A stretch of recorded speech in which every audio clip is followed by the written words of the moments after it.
So I wanted to do another chart, and the first thing I'm thinking of is that there's so many role models in this group, and a lot of 6-2s.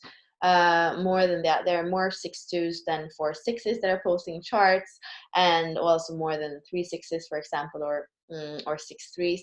And for you, there are new. That means the what's after the dot on these two is the 6. What's after the dot on these two positions is the 2. So that's why it's a 6-2 profile, and it's called a role model.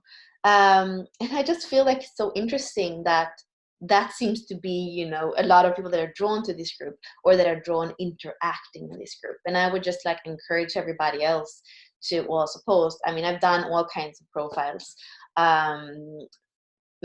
But I can really see that there's so many 6-2s, and I love that. I'm a 4-6, so there's a lot of resonance, and I feel that part of my journey is that 6-line theme. I have it in many positions, both in my gene keys and my human design. So I guess that part of it has to do with the resonance, just with like, the law of attraction and what I'm kind of attracting in this group. So this is a 6-2 profile, and what we say about the 6-2 profile is that the biggest challenge is compromise. Because when you look at the world as it is today, or your relationships, you can feel like the world is quite, instead of getting better, getting worse, I would say.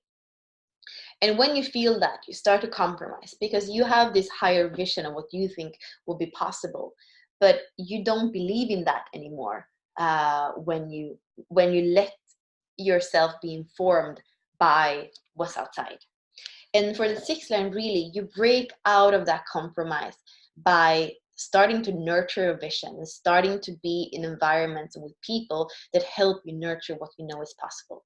Then suddenly everything changes for you. So in the low frequency for you, you wouldn't be able to really walk that kind of role model or teacher that you're here to be. Like you would feel very impatient, and maybe you would even have problems with your serotonin levels because of this kind of compromise and this kind of inner feeling that you don't have it, and that could lead to, depending on your EQ and how you are wired emotionally, that could lead to emotional eating or emotional not eating, compensating in emotional ways that kind of hunger, because you don't have what you're here to have. There's like your soul would also kind of inform you that it's like it's not free. There's a kind of oppression in the soul, and you wouldn't have the flow in relationships that you're here to have. You wouldn't even meet those beings that can create that marriage with you, where you really kind of merge. And that's also why there would even, they have like, this is a very strong number to do with dishonor, but also like the dishonor because there is no flow, there is no merging. And then you would come back to this keyword of compromise in the attraction, and there would be no fertile soil to plant in for your relationships. You can see sterility is the word for the line, and compromise the word for the gene key. And then that would lead to your core wound that has to do with division and feeling like the world, not only the world is divided, but they kind of feel the polarities in everything. You see two sides, but it's like kind of extremes somehow. And you also could feel like you're even on the wrong planet, or in the wrong time, or in the wrong family. Like there is this core wound of separation in the 6-line. And then that leads to you not being able to be the teacher, feeling impatient, compromising, relationships not in flow, no fertile soil to plant in, and the feeling of division. And that goes round and round and round. So now we looked at the chart in the shadow frequency. So that's the worst case scenario. What you want to do was what I started to say. You want to break out of compromise and starting to nurture yourself by choosing, environments, and not only environments and people, but also, what you spend your days doing. Like what is your profession, for example? Like, is that nurturing? Does it give you a feeling that we're going in the right direction as humanity, right? And when you do that, you start to tap into like a kind of adventure in your life, and you start to surrender to some of the things you can't change.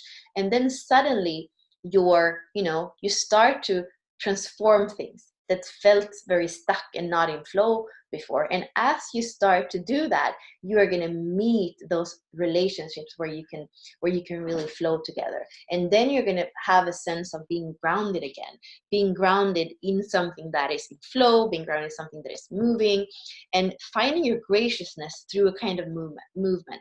And suddenly that soil is completely different. You can plant in it, and you're going to have relationships, both intimate relationship and other relationships, where the competence of each person really comes through.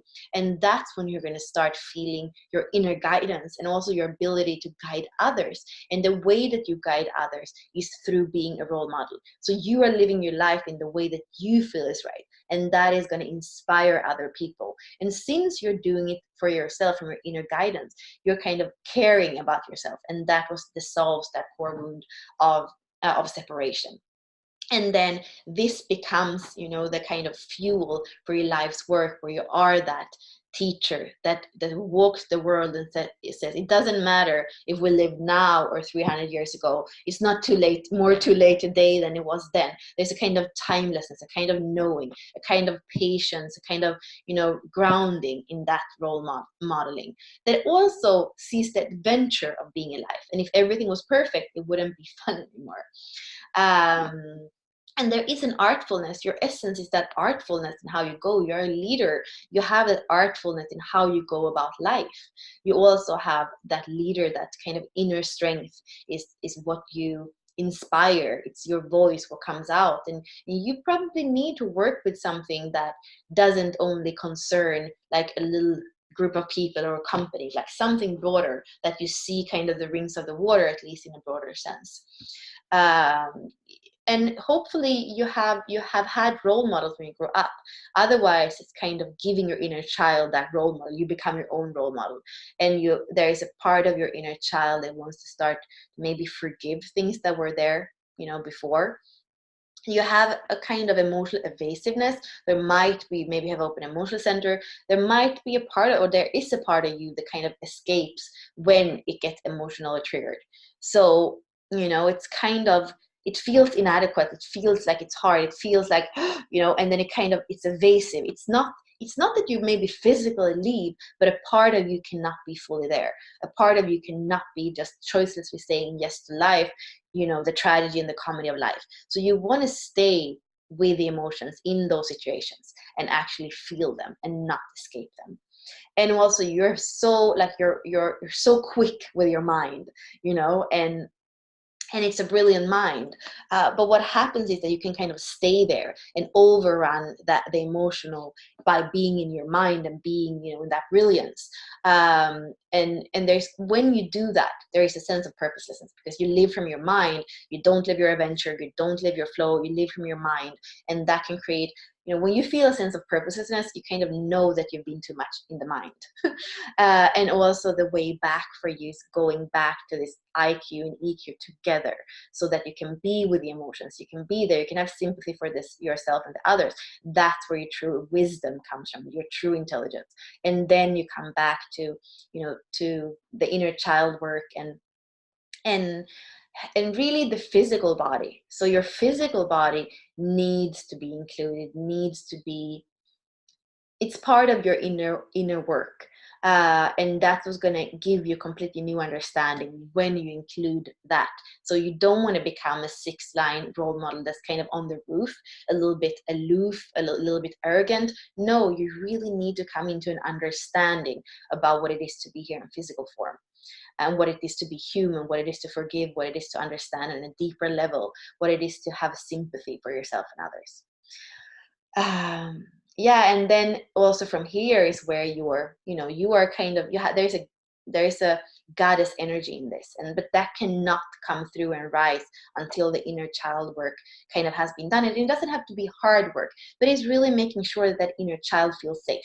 That's basically it, and then the feminine can rise, and then you can look at your stability. Your sphere of stability is not out yet, but it's going to come in the star pearl sequence that is going to be released very soon. And if you're very curious, you can go to your human design chart and you can check out your design Saturn to understand, the energy of your feminine in the SQ.